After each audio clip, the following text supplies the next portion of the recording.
గత బీఆర్ఎస్ సర్కార్ library cess నిధులను పక్కదారి పట్టించిందన్నారు మంత్రి వివేక్ వెంకటస్వామి. అయితే లైబ్రరీ సెస్ ను గ్రంథాలయాల అభివృద్ధికి వాడేందుకు కేబినెట్ లో ప్రస్తావిస్తానని చెప్పారు.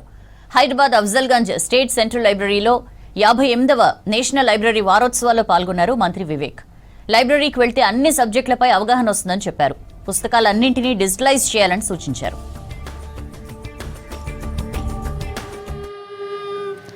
వందే మాతరం సుజలాం సుఫలాం మలయజ శీతలాం సస్యశ్యామలాం మాతరం వందే మాతరం శుభ్రజోత్స్నా పులకితయామినీ పుల్లకుసుమిత ద్రుమదులశోభినీ సుహాసినీ సుమధురభాషినీ సుఖదాం వరదాం మాతరం వందే మాతరం వందే.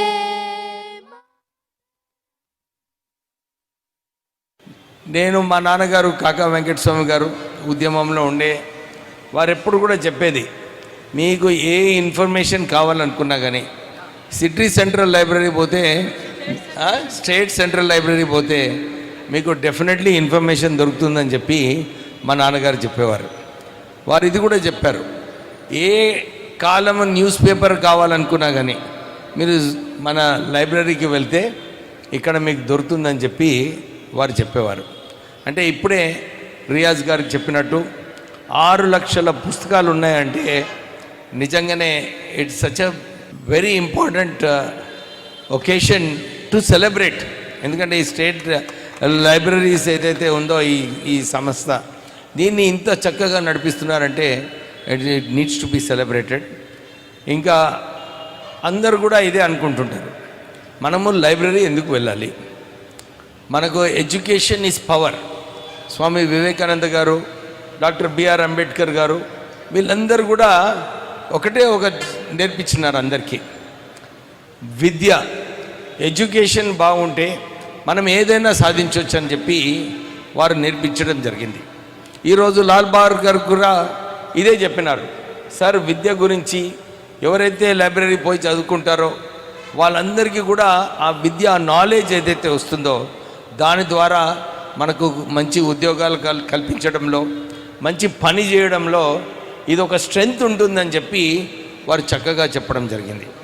మీరు రోజు 2 గంటలు చదువుకోవాలి, ఏదో ఒకటి రీడింగ్ చేయాలి. అంటే which is the best place to go, library is the best place to go. మీరు అక్కడ పోతే అన్ని సబ్జెక్ట్స్ పైన మనకు ఏదో ఒక ఇన్ఫర్మేషన్ ఉంటుంది లైబ్రరీస్లో, మీరు నేర్చుకోవాలి. లైబ్రరీస్ వెళ్ళినప్పుడే మనకు ఇంత అవగాహన, ఇంత నాలెడ్జ్, ఇంత కంటెంట్ ఏదైతే మనకు లైఫ్లో అవసరమో అది మనకు లైబ్రరీస్ దొరుకుతుంది. 25 సంవత్సరాల నుంచి రిక్రూట్మెంట్ కాలేదు, రిక్రూట్మెంట్ చేసే అవసరం ఉంది. ఆ సెస్ ఏదైతే ఉందో 8% సెస్ అది కేవలం లైబ్రరీస్ కోసం వాడాలని చెప్పి అందరు కూడా చెప్పడం జరిగింది. ఉపేందర్ రెడ్డి గారు ఇంకో విషయం చెప్పినారు, టీఆర్ఎస్ టైంలో 1500 కోట్ల రూపాయలు ఏదైతే సెస్ మన లైబ్రరీస్కి వాడుకోవాలో అది వేరేగా డైవర్ట్ చేయడం జరిగింది. సో ఇది ఒక రెస్పాన్సిబిలిటీ, ఏ రాష్ట్ర ప్రభుత్వం అయినా కానీ ఈ సెస్ ఏదైతే వస్తుందో అది కేవలం దానికోసమే వాడుకోవాలి. సో మీరు ఏదైతే చెప్తున్నారో నేను I will definitely take it up in the cabinet.